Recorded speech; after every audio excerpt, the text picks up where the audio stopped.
If you want a different classic Italian pasta dish to try out and you want it now, look no further.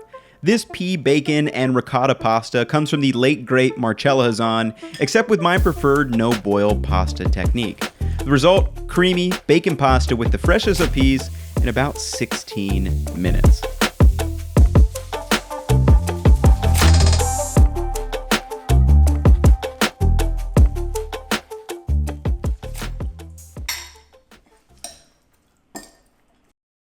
Hey everyone, I'm Ethan, a home cooking nerd who likes to find better ways to cook and share them with all of you.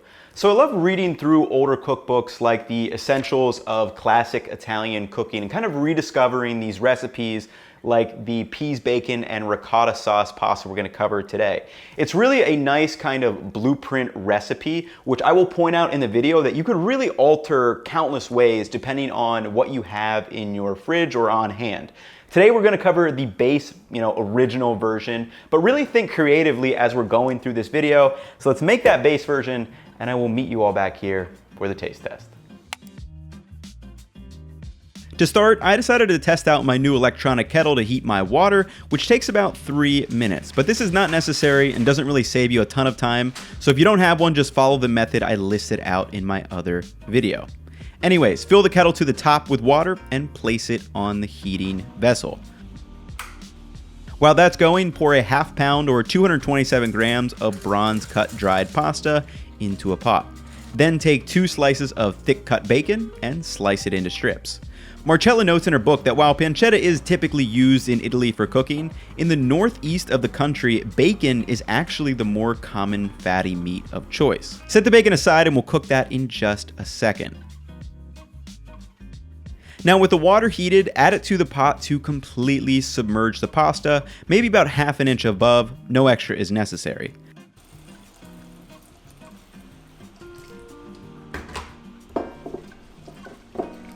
Then at the stove, add a nice pinch of salt, and since we are using much less water than traditional methods, we do need less salt too. Typically a 1% solution is recommended. Turn the heat on high, and then once the water starts simmering around the edges, set a timer for 1 minute less than the package says. Cook while stirring occasionally to avoid the starches from gelling, which is what will make the pasta stick. Next, get out your cast iron pan and add the strips of the bacon to a cold pan and turn the heat to medium-low. Cook the bacon until it begins to render and lightly browns. While all that's happening, keep a loose eye on it, but you can clean off your knife, put away your excess pasta, and get out a large mixing bowl. Add 56 grams or 2 ounces of ricotta and 7 grams or a ½ tablespoon of softened butter to a bowl, and this is where we'll be tossing and finishing the pasta. Back at the stove, once the bacon looks something like this, turn the heat to low and add 85 grams of peas, stirring to coat them in the rendered fat.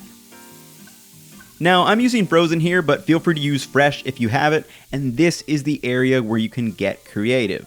So this dish really breaks down to pasta plus a fat plus vegetable plus ricotta plus spices.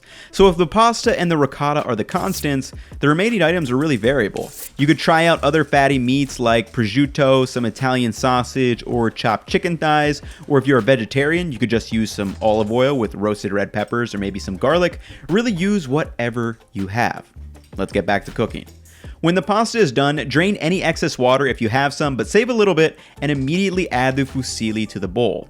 Toss the pasta and the ricotta so the butter melts and starts to get cohesive, then follow that with the hot bacon and pea mixture, along with 30 grams of freshly grated Parmesan, 5 cranks of black pepper, and a pinch of red pepper flakes for a little bit of spice. Toss the pasta until a cohesive sauce forms. If it needs a little bit more creaminess, you can add a touch more ricotta or some leftover pasta water. You want it to look something like this, though I probably could have used a touch more pasta water if I'm being honest. Dish out the pasta into bowls and serve immediately. Add some more grated cheese, and there you have it. Creamy, smoky from the bacon, fresh bite from the peas, and the saltiness from the cheese, all in about 16 minutes. Let's do the taste test. You already know, best time of the video, taste test time. Doesn't work too well for having these pastas that are like supposed to be super fresh because I got to take a thumbnail picture and all that, but let's dive in here.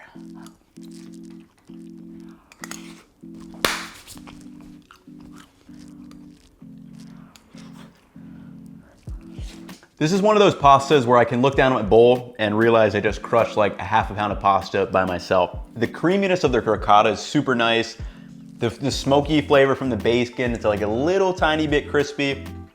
And then the freshness from the peas, I love throwing peas. Peas are like something you should always have in your fridge, by the way, because you can throw them in so many dishes. Fried rice, pastas, soups. You can mix it with like ground beef or something, make like a picadillo. Like it's a great just thing to have in your fridge at all times. But I mean, for what, like 16 minutes worth of work, pasta doesn't get much easier or better than that. Again, it's really just those kind of base components. The fat, you need some kind of fat, so that could be a meat, like we use bacon. It could be olive oil. If you don't have bacon, it could be Italian sausage. It could be something like that. And then vegetables you could get really crazy with. I mean, you could do peas, obviously, roasted red peppers, maybe some zucchini. Just have fun with this. Really, I mean, you just need pasta and ricotta, and then you mix those two together to make your sauce, and then whatever else flavoring seasonings you want to add, you've got a killer pasta dish in no time at all. So hopefully you guys have enjoyed the video. Hopefully you learned a little something. Hopefully you may implement this into your rotation. The full recipe for this version will be up on my website if you do want to check it out to my exact specifications. But that's gonna wrap it up for me in this one.